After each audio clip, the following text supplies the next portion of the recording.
Hello everyone. Welcome to you all to the module of mental health today.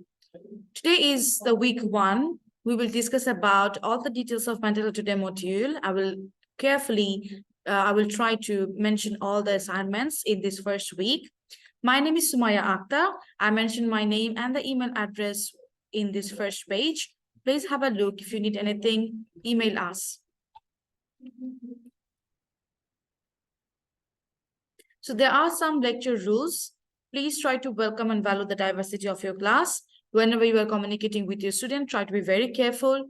There we are in zero tolerance. We will never uh, accept any critical comments to a student and staff. You have to maintain all the British values during the online and offline session. Please treat your class fellows and lecturer with courtesy and respect. So in this session, I will introduce to the module. I will let you know the learning, teaching, assessment details of this module. I will discuss about the contemporary ideas about mental health. Obviously, I will discuss some factors that are changing and influencing our mental health and creating mental illness. And we will discuss about some social and political context for mental health. And I will discuss some legislative changes. So let's see what we have in this module. So in this mental health today module, we will learn about different mental health issues, and we will have a look what are the scales and trends in mental health internationally and nationally across the life courses. So we will obviously discuss about mental health issues nationally and globally and how different data and trends are going on nowadays. We will evaluate different evidence on causes of mental health illness. We will also apprise the role of positive psychology and mental health illness in response. We'll also consider the role of personal resilience in experience of mental health and as a unique attribute for working in health and social care settings. So let's see what are the structures of the module. So in semester one, you will have 10 weeks in length. You will have pre-session learning in module. You will have live session learning with the lecturer, and there will be post-session learning as well. So in the module, if you go for week one, you will see we have some pre-session learning that must be completed before you come to our classes. And also the post-session learning is kind of your homework. So after we finish the live session and we finish our classes, you have to go back to home and you have to complete the post-session learning. Remember, the pre and post-session learning is directly related to your assignment. For this module, we will have two different assessments. One is the literature review and another one is the portfolio. So the literature review will contain 1,500 words and the portfolio will contain 2,000 words.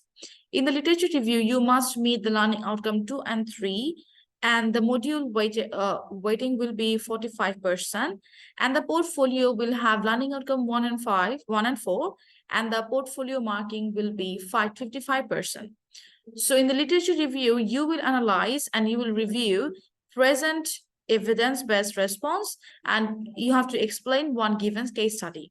In the portfolio, you will reflect different personal resilience building tasks.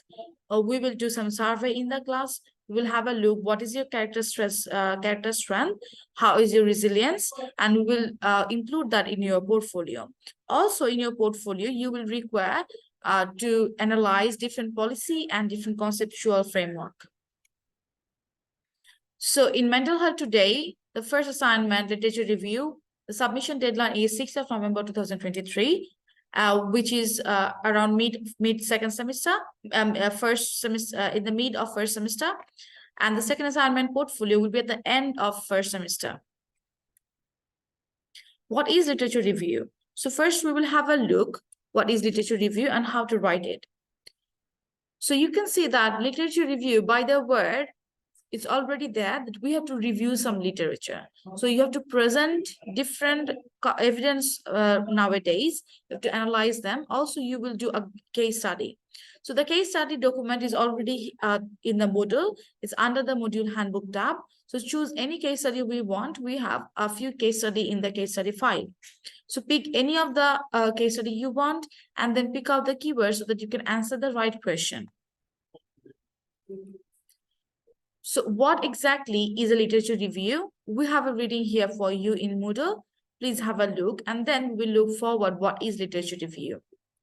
So literature review is called the foundation of research work. So it's kind of a background study of a research. Before starting any research, you have to have a look what other new researches or old researches are there on your particular selected topic.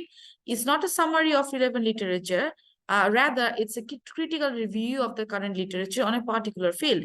So it establishes the interest of the researcher in particular fields and originality of the research paper. So if you have a look, what are the process of literature review making? You will see first you have to collect different articles.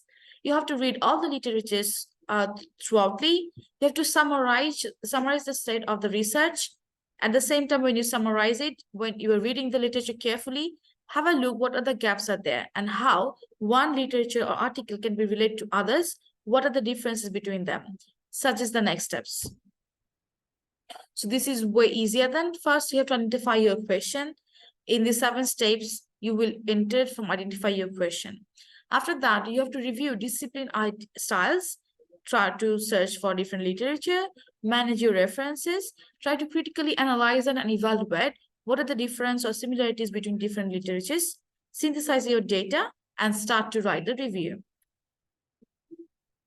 We have a blog here. Try to have a read through. So about the next portfolio, next assignment, which is the portfolio, we have a portfolio template in Moodle already. So please use the template from Moodle. And when you'll have a look, you will see in the portfolio, we will have 2 learning outcomes to meet. The first one is you have to analyze national and international data from various sources on mental ill health trends across the life course. And the next one is you have to demonstrate an understanding of personal resilience, both in the context of prevention and treatment of target groups and own personal resilience level.